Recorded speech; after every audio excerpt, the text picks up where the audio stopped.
New paragraph. McGinty frowned. No. McGinty furrowed her brow. No. McGinty snarled into the twitching face of the cowardly caretaker. Her voice was like a bucket of gravel soaked in gasoline and third-rate bourbon. If you don't open up that door, she said, I'm gonna make it firewood. I'm gonna give you 3 seconds. 1, 2... Christine, is something wrong with Euclid? Period. End of paragraph. Stop typing. No, Kanwal. But you're threatening Euclid with a cookie. I mean, what's going on? Well, I was just... Stop typing! I was just getting into the mystery novel I'm writing. You're writing a mystery novel? Mm-hmm. Yep. And I'm glad you're here because I need help with the math. Mystery novels don't have math. Mine does. Does okay? it? Yeah. Now, you know, every mystery novel has a hook, right? Right. Now, my hook is that my hero, Minty McGinty, known to her colleagues and friends as Flinty Minty McGinty. Flinty Minty? Yeah. Okay. Anyway, uses math to solve all the crimes that crawl across her desk like furtive saprophytes in the night. Saprophytes? Furtive saprophytes. Ooh, okay? Okay. Anyway, so I need help with one of the problems. Well, we have a show to do on formulas. Don't worry, this is going to fit right in. Okay, then sure, let's go, of course. Right. Hi, you're watching The Math Shop, the program where we murder the mystery of math and get away with it. I'm Christine, and this is my partner and expert math coach, Kanwal. Hello. And this handsome heap of wires and doodads is my homemade computer, Euclid.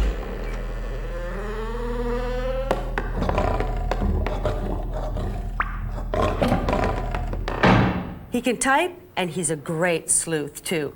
Today on Math Shop, as Kanwal said, we look at formulas and the 3 kinds of variation found in them. That is, direct variation, inverse variation, and joint variation. And we'll do a calculator tip, too.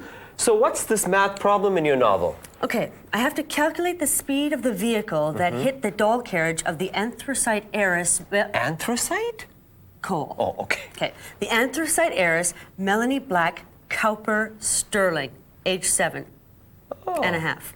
Anyway, so the only evidence that McGinty has to go on are the skid marks on the pavement. I see, and she'll use the length of the skid marks to calculate the speed of the car. Exactly. Then let's go over a few basic concepts first, and then come back to your problem. Fine.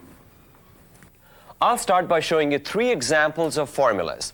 A formula is an equation, like a recipe that is used to solve certain well-established problems. For example, here is some tubing from an aquarium, a piece of garden hose, and a nozzle of a fire hose. Now, in cross-section, each one forms a circle of different size, and you can represent the relationship between the circumference of that circle and its radius using a formula. C is equal to 2 pi r. Now, if I plot a graph of C against r, I get a straight line like this. As the radius increases, so does the circumference. My second formula generates a graph of a different type. It involves the cost of a used car. Up to a point, the older a car is, the less it is worth. In this case, the formula would be the value of the car is equal to some amount k divided by its age. There's a reason we use the letter k in this formula. We'll talk about that later. A graph of this relationship between value and age would look like this. V. The value of the car decreases as the age of the car increases. The graph gives us a curve, not a line like we got in the first example. The third example comes from one of my novels.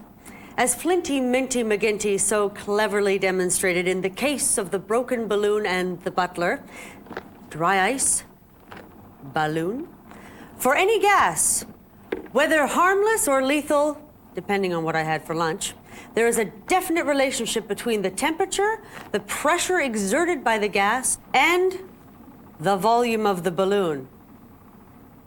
That relationship is given by this formula. PV is equal to RT. P stands for pressure, V stands for volume, R is a constant, and T stands for temperature. Euclid, help us out. As the temperature goes down, the pressure exerted by the gas decreases, and therefore the volume of the balloon also decreases. With formulas such as these, the value of each variable changes as values of other variables change. For example, you can't change the circumference of a circle without changing the radius. The way in which these variables interact with one another is called variation. There are three types of variation: direct variation, inverse variation, and joint variation. In a formula that has two variables in it, it is said to be a direct variation. If a change in one variable results in a proportional change in the other. That means if a variable increases, the other one should also increase.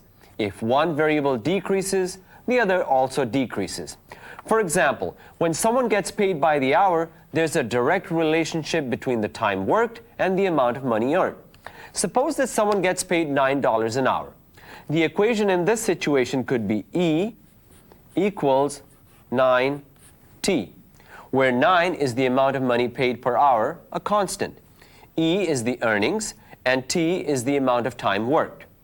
In this case, E and T are variables, and if we chart them, we get the following results. Euclid? Each solution generates a pair of numbers, each of which has a consistent ratio. This is characteristic of a direct variation. In this case, the ratio is 9:1 or 9. If we graph a direct variation, the result is a line whose slope is always equal to the constant in the formula. The standard form of a direct variation is y equals kx, where k is always a positive constant. This is a direct variation because y is directly proportional to x. Here's another example of direct variation used to brilliant effect by McGinty in the case of the icy reception, when she measured the amount of water inside a rubber boot and used that to demonstrate how long the boot had been standing outside. It's brilliant. Snow. At room temperature, it changes to water. Now, depending on the density of the snow, you can estimate the amount of water that will remain after it melts using this formula. Euclid. W equals 0.11 S, where W represents the volume of water that remains after the amount of snow, S, melts. If I have 200 cubic centimeters of snow, then I should have 22 milliliters of water when it melts. So, the more snow we have, the more water we'll get when it melts. And if I plot W against S, it's clear that an increase in one variable results in an increase in the other. In other words, this is a direct variation. The graph gives us a line, and the results are always in a proportion of 0.11 to 1. However, in some situations, it's quite possible that as one variable gets larger, the other one gets smaller. This is a different kind of variation called inverse variation. In a formula that has two variables, it is said to be an inverse variation if a positive change in one variable results in a negative change in the other. For example, let's look at the used car scenario again in more detail. As we said in general, the older the car, the lower its value. Here is the formula again. V is equal to K over A. V is the value of the car, A is its age, and K is a constant. Now, a constant is derived either from past information or from past experience. All car dealers have this constant worked out for every type of car sold. But let's work out our own constant based on what little info we have. Suppose that I find out my 2-year-old car is worth $8,000. Well, I put those values in my formula and I get 8,000 is equal to K over 2. Therefore, K must equal 16,000. So, we'll use 16,000 as a value for K. Of course, this doesn't necessarily apply to any other car, but it applies to this type of car. So now, using what we know, what is the value of the car after 5 years? Euclid, could you work this out? As one variable, called age, increases, the other variable, called value, decreases. The graph of any inverse variation is always curved, as in our example. One of the characteristics of an inverse variation is that the product of the two variables is always equal to the constant. In this case, 16,000. A general way of writing an inverse variation is this: y equals k over x. In mathematical language, we say that y is inversely proportional to x. Now, there is one more type of variation that Christine's going to introduce. In one of her most difficult cases, a shot put in the dark, Minty McGinty only reached a solution when she remembered that the force of a blow depends not only upon the speed of an object, but also on its weight. It was a brilliant example of the third way in which the values in a formula can change: joint variation. A joint variation. A joint variation exists when three variables interact within a formula. Here's a very common example. The area of a rectangle is found by multiplying the length by the width. So we have a formula, A is equal to LW. In this case, the area varies directly with both the length and the width, which makes it a joint variation. Joint variation can also involve both direct and inverse variation within one formula, as you'll see later. However, joint variation cannot be graphed as easily as direct and inverse variations because there are more than two variables. We'd have to draw a three-dimensional graph.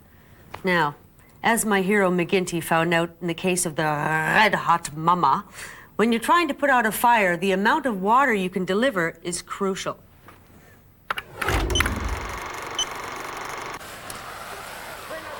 Firefighters need to spray hundreds of liters of water a minute to extinguish a large fire. Such a large volume of water would be impossible if they used an ordinary garden hose. The amount of water delivered is a function of both diameter of the nozzle and the pressure at which the water is pumped. The flow of water in liters per minute is given by this formula. Q is equal to 6.65 d squared times the square root of P, where Q represents the amount of water in liters that flows through the nozzle every minute, D represents the diameter of the nozzle in centimeters, and P represents the static pressure of the water in kilopascals. Now, this nozzle has a diameter of 3.18 centimeters. So D is equal to 3.18. And let's suppose that it is connected to a residential water line with a pressure P of 345 kilopascals. Now we can fill in the values in our formula, and now my task is to calculate the value of Q. So Q is equal to 6.65 times 3.18 squared times the square root of 345. Well, let's calculate. Q is equal to 6.65, and 3.18 squared to 2 decimal places is 10.11, and the square root of 345 is 18.57. When I multiply these three figures together, I get Q is equal to 1,248.45 liters of water coming out of the hose every minute. So the standard form of any joint variation is Y is equal to K X Z. In this case, K is always a positive constant, and Y varies jointly as X and Z. Remember that X and Y and Z can vary either directly or inversely in a joint variation. And now that we've gone over the basics of formulas and variations, we can go back to Flinty McGinty's skid mark problem. Christine. The black skid lines... Not now! The black skid lines sliced the middle of the concrete like exclamation marks. They ran uphill, ending where the antique carriage had been found, its wheels tragically askew. McGinty knew from city plans that the hill was a 10% grade. She fished the battered tape out of the glove box of the rusty Chevy and unreeled it. 27 meters. That's it, she thought grimly, criminal negligence, if not something worse. She still had a suspicion about Petronelli hanging around the back of her mind like a junkyard dog. It was a mean suspicion. So, what do you think? You know, it reminds me of Hemingway. Not the writing, the math. What I need to know was the 27-meter skid long enough to prove excessive speed? I mean, how fast was this guy really going? You know, you're right, this fits in our show because the police use a formula to figure out the speed of the car at the point of braking. And it looks like this. S is equal to the square root of 252 df, where S stands for the speed, d is the distance of the skid marks, and f is the coefficient of friction. The number 252 is a constant that was derived from past experience and research. This is a good example of a joint variation problem because the length of the skid varies as does the coefficient of friction and the speed of the vehicle. Now, this accident occurred on a hill. And because a car will stop more quickly in such a situation, I need to change the formula to take account of that. I can do that by changing the coefficient of friction f. Here is a chart which shows the coefficient of friction of some surfaces, such as gravel, brick, and asphalt. It shows that on dry concrete, the coefficient of friction is 0.8. And I add to that the grade of the hill. Christine said that was 10%. Another way to write that is 0.1, so now I get 0.9. And I can insert the rest of the known information into the formula. S is equal to the square root of the constant 252 times 27, length of the skid in meters, times the friction, 0.9. With the help of my calculator, I get 252 times 27 times 0.9. So S is equal to the square root of 6,123.6. Next, I take the square root, and I get 78.2. So the estimated minimum speed needed to leave those skid marks is 78.2 kilometers per hour. Perfect. That's just where I wanted it. Ooh, and that was in a school zone, too. Okay. While we are on this topic, it is interesting to note that the police don't use this formula out on the street. It's just too cumbersome. Instead, they use a simple chart like this. At the scene of an accident, they plot the coefficient of friction on the first column, plot the length of the skid on the third column, and then join the 2 points with a line. The point at which the line crosses the middle column indicates the estimated speed of the vehicle.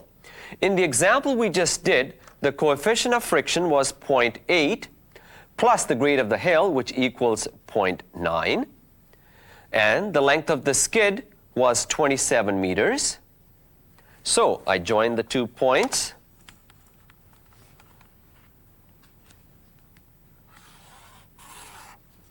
And I get the speed of the vehicle 78 kilometers an hour.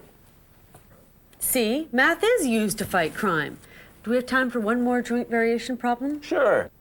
Let's suppose that here at the Math Shop we want to publish a magazine, the Math Shop Monthly. The cost of such a magazine will vary directly with the number of pages. As the number of pages increases, so will the cost of printing it. And it varies inversely with the number of ads in the magazine.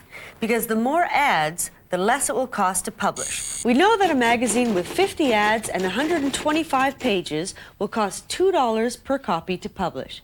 How many ads are necessary for a 75-page magazine so that it costs $1.25 per copy to publish? This is a joint variation problem because the cost varies directly with the number of pages and inversely with the number of ads. We can use this formula. C equals KP over A, where C is the cost, P is the number of pages, A is the number of ads, and K is some constant. We know the figures for one case. A cost of $2, C is equal to 2. 125 pages, P is equal to 125. And 50 ads, so A is equal to 50. So I put these figures into the formula in order to find K. So I substitute 2 is equal to K times 125 over 50. I isolate K and I get K is equal to 2 times 50 over 125, which is equal to 0.8.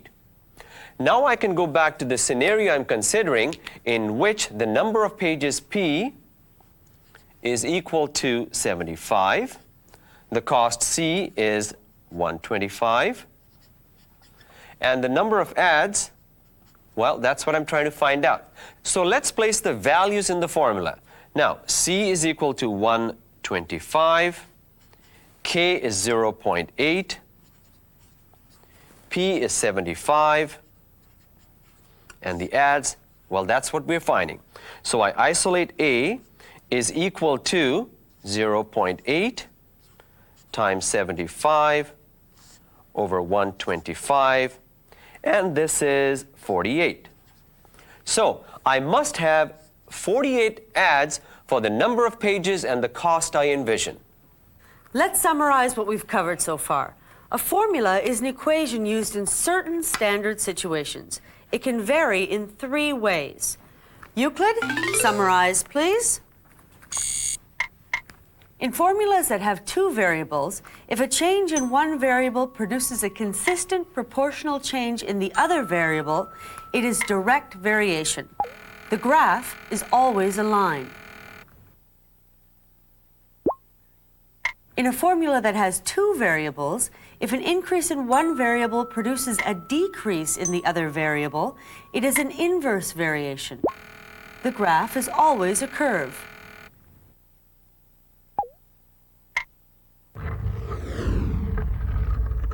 If there are 3 variables interacting within a formula, then it is a case of joint variation. Joint variations are not usually graphed because they require 3 dimensions. Now, Kanwal, I need your help. Do you think you could give us a calculator tip to figure out joint variation? That I can do. You saw me using my calculator earlier to solve the joint variation problems. I used 5 special keys on the calculator to do so. The x squared key, the square root of x by using the second key, the k key, which stands for constant, the STO key, which means store, and the RCL key, which means recall.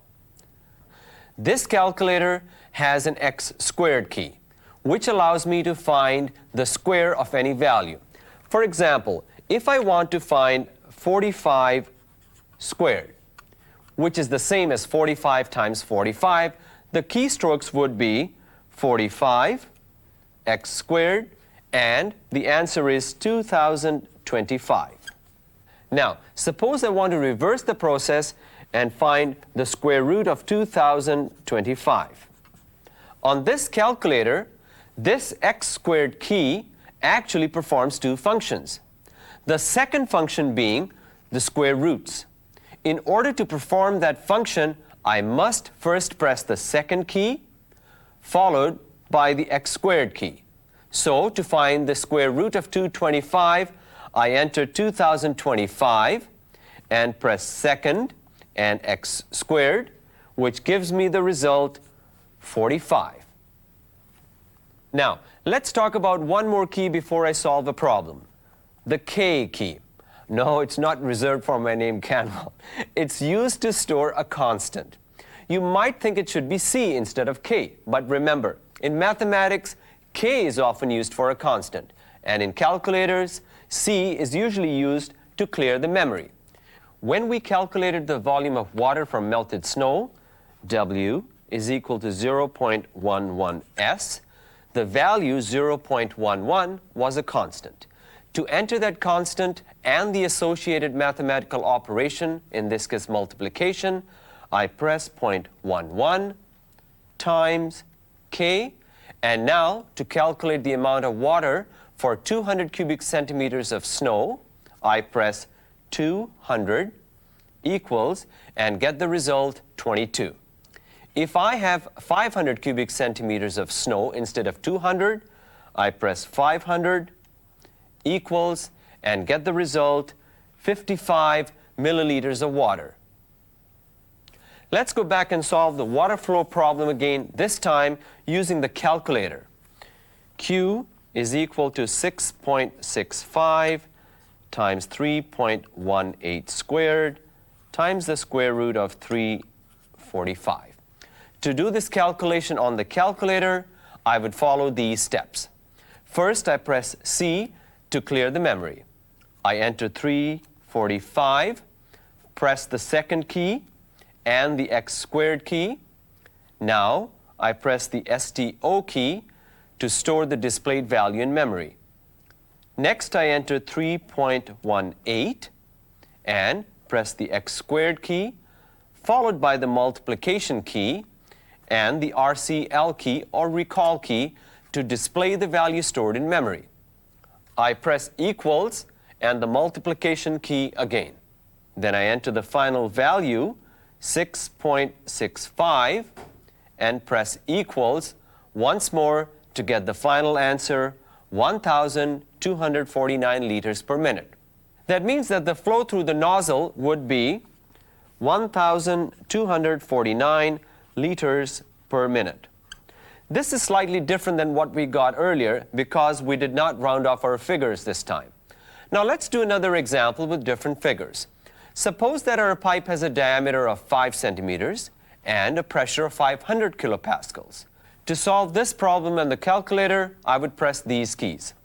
Clear, 500, second, x squared, the STO key, followed by 5, and then x squared, times, recall key, equals, times 6.65, equals 3,717 liters per minute to the nearest whole number. Kanwal, Yes. sorry to interrupt you, but do you have any more cookies? No. I can't write without cookies. Well, you're out of cookies, we're out of time. Bye. Bye. Tune in next time to the Math Shop, where we solve the mystery of math. Hey, Hey, Christine, what happened to the lights? I don't know. I'll have to check it out here. But Euclid's still on. It's a power thing. Well, Euclid's on batteries. But Christine, why is the power off? I don't know. I have to find some candles here somewhere. Oh, Christine, come on. There's got to be a reason. Why are the lights Okay, off? I didn't pay the bill, all right? Oh, Christine, Look, why? I'm standing up to go for a treat. Please.